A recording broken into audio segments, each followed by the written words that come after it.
So let's talk about a crime that's happening quietly, in the background of our healthcare system. This isn't your typical financial fraud. This is something far more personal. It's a biological crime, one that literally contaminates the record of your life. We're going to do a deep dive into medical identity theft. Look, this goes way beyond just a financial headache. This is a crime that can fundamentally rewrite your entire medical history. It turns your personal data, the very information that's supposed to save your life, into a potential weapon against you. The thief isn't just using your name, they are literally merging their biological reality with yours. So, in this explainer, we're going to conduct a full forensic investigation. First up, we'll look at the biological heist, that initial shock when you discover what's happened. Then we'll dissect the criminal machinery itself in the contamination system. After that, we'll explore the psychological traps that let this happen in the first place. And finally, the most important part, the critical steps for reclaiming your record. All right, let's start where the victim starts, with that absolutely terrifying discovery. It's that moment you realize the official record of your life, of your own body, is no longer yours. You know, it almost always kicks off with something so mundane. A phone call from a debt collector, maybe demanding you pay up for a surgery you never had, or a bill shows up for an ambulance ride in a city you've never even been to.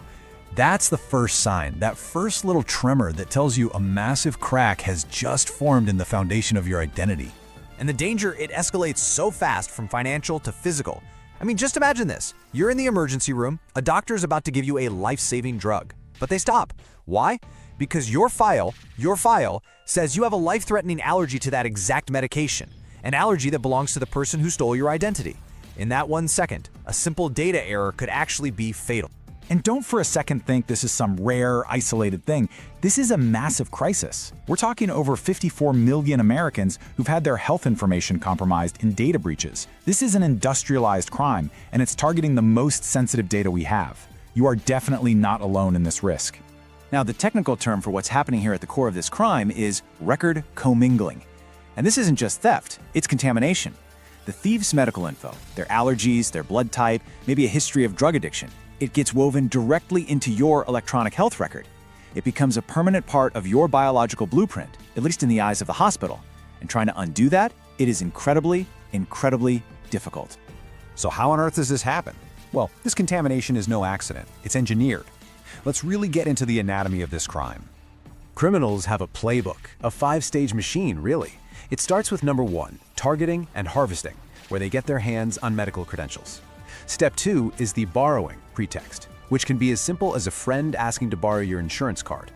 That leads to step 3, the record handshake. That's where the data merge happens. Then comes number 4, the benefit siphon, where they drain your coverage. And finally, number 5, extraction and entrapment, where they use privacy laws to actually lock you out of your own records. The whole system is designed to turn your protections against you. Now here's the startling truth. We always picture these shadowy hackers, right? But look at this. Nearly half the time, 47% of these cases, the breach starts much, much closer to home. It starts with someone you know, a family member or a friend, who borrows your insurance card. It's a simple act that completely exploits trust to get inside the system. And that moment of broken trust, it leads to what's known as the record handshake. And let me tell you, this is the crucial moment. The thief just walks into a clinic, they hand over your insurance card, and they get treatment. In that instant, their data, their blood type, their lab results, their prescriptions, it all gets officially merged with your electronic health record. The commingling has officially begun. So why go through all this trouble? It's simple. Value. On the black market, your credit card number is worth maybe $1 or $2. It's easy to cancel. But your medical identity? That's the golden ticket. It can be worth $50, even $100 or more, because it gives them long-term access to really high-value services. And this system is just devastatingly effective. Here's where the manipulation really flips. The criminal doesn't just drain your insurance benefits, maybe even hitting your lifetime coverage limit, they also leave you holding the bag. The average out-of-pocket cost for a victim is over $13,000 in fraudulent debt. It's a financial and a biological attack all rolled into one. So how does a system like this operate for so long without anyone noticing? Well, it exploits these deep psychological and systemic weaknesses that are baked right into our healthcare system. The biggest trap is something called information asymmetry. In a hospital, the authority of that digital file on the screen almost always trumps what a patient's saying. So when you insist, "I'm not an addict," but the chart has you flagged for drug-seeking behavior because of what the thief did? Who do you think the doctor's going to believe? Scammers are smart. They prey on a systemic flaw we call institutional automaticity.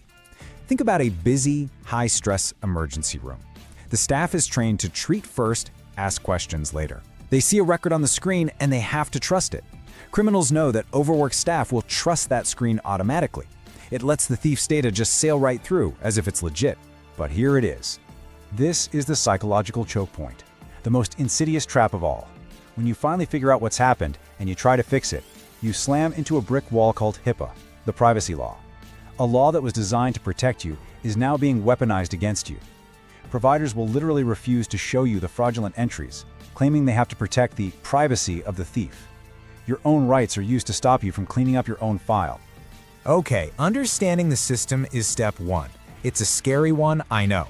But now, let's pivot to the specific, concrete protocol you can use to defend yourself and take back your medical identity. Your most powerful defense is to make a shift from being a passive patient to an active auditor of your own clinical history. You need to perform an annual record scrub. Once a year, get a complete copy of your records. Sit down with them, and with your insurance explanation of benefit statements, go through every single line item. If you see a diagnosis, a doctor, or a prescription you don't recognize, you flag it immediately and you start the challenge process. And when you do challenge those inaccuracies, you've got some real firepower. It's called the HIPAA Amendment Rule. This is a federal law, and it gives you the legal right to demand a correction to your health information. You can force providers to add a note to your file that corrects the fraudulent data. This isn't a polite request. This is your right under the law. Of course, prevention is always the best defense. Start treating every explanation of benefits not as just another bill, but as a biological update that you need to verify. Check your pharmacy records. Practice what I call a zero PII disclosure rule. That means you never give out personally identifiable information to unsolicited callers or those pop-up free health screening booths. And finally, check your credit reports for any weird medical collections. So the crucial takeaway here is really a change in mindset.